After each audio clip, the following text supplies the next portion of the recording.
l'importance du secteur privé dans le développement de la nation. Que les questions de souveraineté, qu'elles soient alimentaires, énergétiques,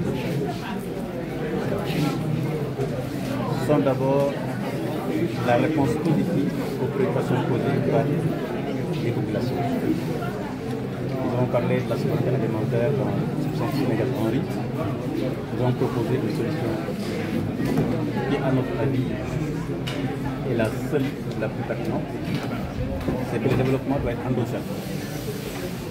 Le million de tonnes que consomme le Sénégalais chaque année doit être cultivé au Sénégal.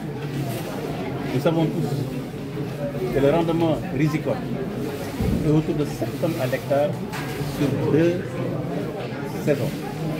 Dans la saison, vous avez 2 récoltes. Donc cela veut dire que dans une année, nous avons la possibilité d'avoir 14 tonnes à l'hectare. Faites vite le calcul, vous devez savoir naturellement que le Sénégal doit ici aménager ici et maintenant plus de 200 000 hectares pour pouvoir justement résoudre définitivement la question de l'autosuffisance en riz. Ce n'est pas un slogan, c'est un fait.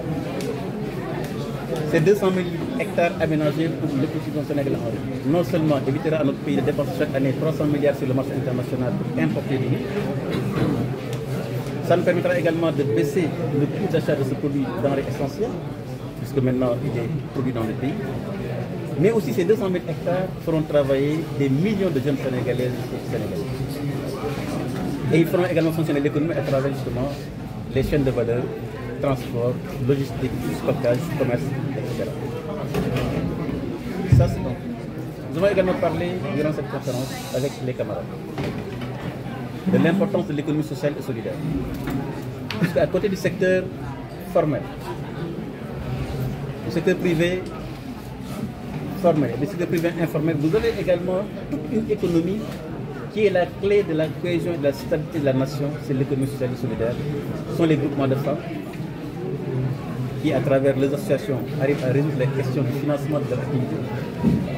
Ce sont les artisans, ce sont les marailleurs, ce sont les coiffeurs et les coiffeurs qui tous, à travers justement des activités qu'elles font, arrivent justement à stabiliser la nation. Nous savons tous au Sénégal que chaque maison que vous prenez aujourd'hui, la dépense quotidienne, en partie, est résolue par ces braves femmes.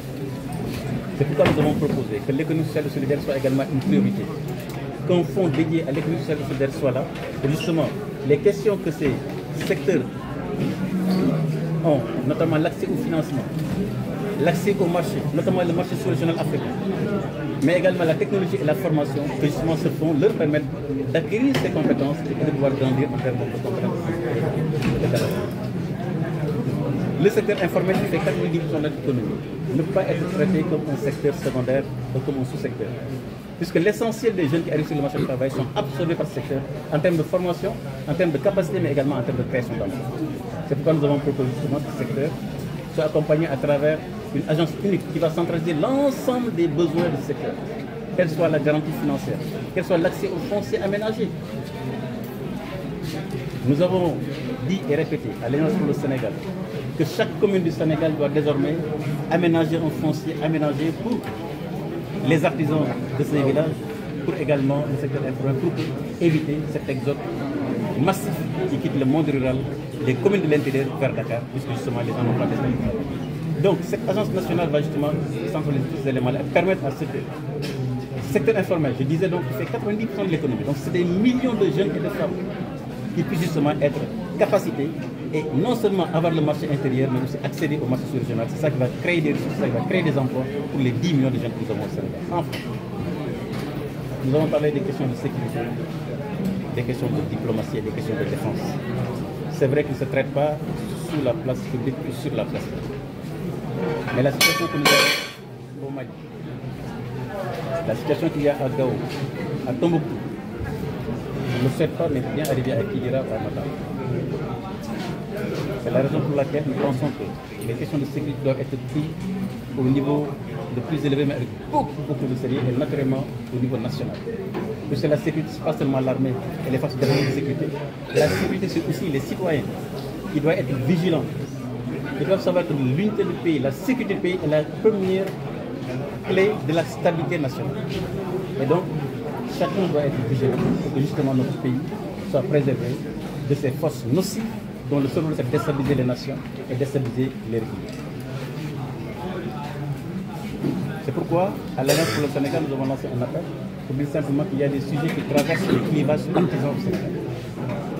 La question de l'énergie, notamment le gaz et le pétrole, nous avons dit et répété que le gaz du Sénégal doit être injecté dans le réseau de la Sénélec pour que justement le kilowattheure quitte le coût excessif, j'allais même dire produit de 104 ou plus de 100 francs à 20 francs, à voire 25 francs, non seulement qui permettra à ce que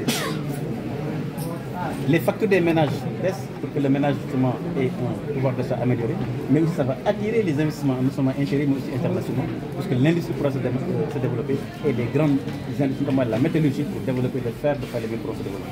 Donc ça c'est une urgence pour que justement le mix énergétique, mais aussi l'injection du gaz dans le réseau électrique national soit une urgence absolue pour justement développer notre pays. Comme beaucoup,